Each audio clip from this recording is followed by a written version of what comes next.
gorgortu gacan kaga la hadlaya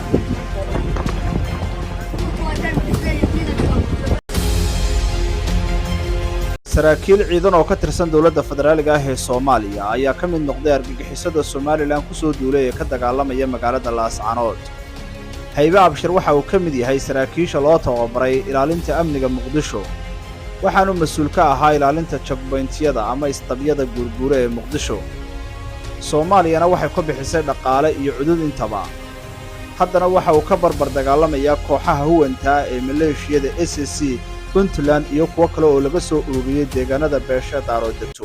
Khaliif wuxuu ka yahay Hargeysa Burco meeshan anaa ka Khaliif korneyl shaan hadduu reerkooda korneyl u yahay anana reerkayga korneyl u ah horta ha ogaado talabaadna waxa leenahay anaga wax kale ma naqaanaba haddaan nahay dadka deegaanka Sooliisana gacay sayidkii baa nagala dardaarmay lix halkaad ku joogtaan dagaal laabta ku ogaada bidii wax kale ma naqaanaba 1905 Soomaaliyan xabada qoomba anaga wax baan xabad ridinay adigana waxay rabtaa maanta oo la marayo qarniga 2023 inaad anana muquulisid oo anaga muxuu hayo noo dawladaysid oo anaga qori muxuu hayo shaqadaydu baad ugu haysataaba.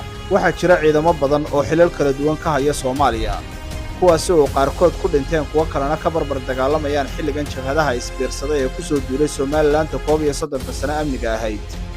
Haybe Abshir iyo sidoo kale saraakiisha kale ee ka dagaalamaysa Laascaanood waxay xambaarsan yihiin fikir qabiil daalooda oo ka mid ah beelaha dhulka Soomaalida degan.